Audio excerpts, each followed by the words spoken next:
Handa ka na ba sa katapusan ng mundo? Ako po si Father Eric Arada mula sa Archdiocese ng Lipa at kurapara ko sa Parokya Santa Clara ng Assisi dito sa Barangay Santa Clara, lungsod ng Santo Tomas.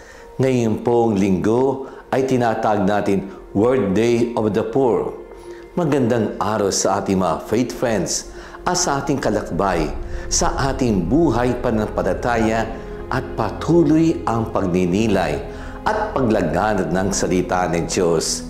Tayo po ay malapit ng matapos ang kalendaryo ng simbahan, naglalarawan ng katapusan ng mundo at ang ating buhay.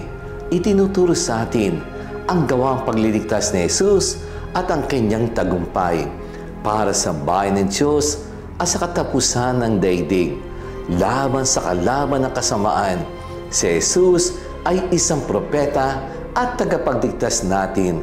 Sinabi niya, ang langit at lupa ay lilipas, pero ang aking salita ay mananatili. Malimit ang pinakamainam ang gagawin natin ay ang paghanda o preparasyon. May kandaan sa hangganan. Paano? Ano muna ang pinaghandaan ng tao? Ang katotohanan ng kinabukasan. May wakas ang lahat, ang panahon, ang daigdig, ang buhay na makalupa, ang kapangyarihan, ang katanyagan, ang yaman, at lahat na pinalagaan ng tao sa mundong ibabaw. Kasama rin ang paghirap ng tao. Madalas ito ang pinaghandaan ng material na bagay ay mawawala din. Pero itong gusto ng tao, agawa ng mga tao, pinagbubusan ng daang panahon, pinag-iinggitan ng marami. Alamin natin ang sitwasyon sa gospel natin ay nakakatakot pakinggan.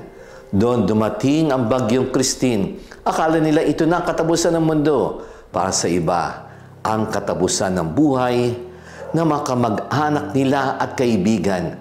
Makadigmaan, nagaganap sa iba't ibang bansa ay may ugnayan din sa ating personal buhay sa kasaysayan ng mundo. Matagal may gulo at alitan ng mga tao, may away, ang kabutihan kasamaan, lahat ito'y may karanasan ng tensyon at gulo sa ating buhay.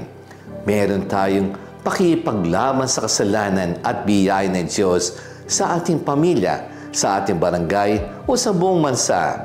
Meron laging pakipagtunggalian ang mabuti at masama. Ang katotohanan ay ito ang patuloy magaganap sa katapusan ng mundo.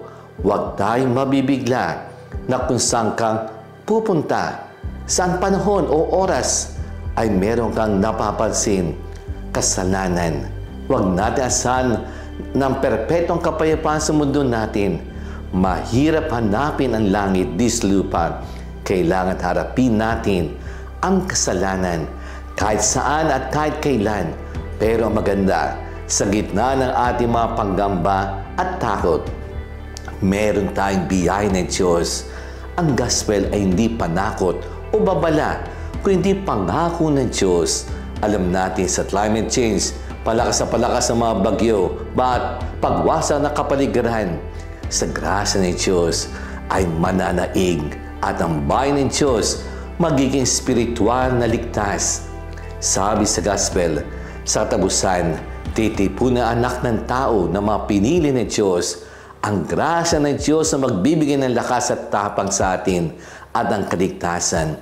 Matuto tayong lumalim ang pagtitiwala at panampalataya sa Diyos na ipagtatanggol niya tayo at sasamahan sa pakipaglaban sa kasamaan. Ang mahirap ay hindi natin alam kung kailan at kung ano at saan. Tiwala lang sa Diyos. Nakalimot na yata marami sa atin na tayo ay mga temporaryo lamang at pagsamantala lamang sa mundong ito.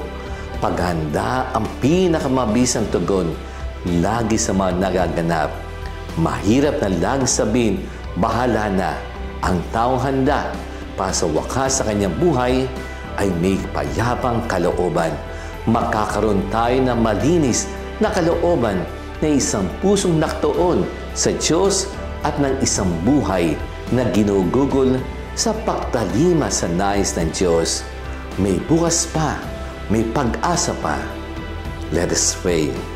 Lord, preserve us from all evil, preserve our souls, preserve our going out and coming in, for this time forth and forever. In a dangerous world, Father, we need your protection. So do those we love. Amen.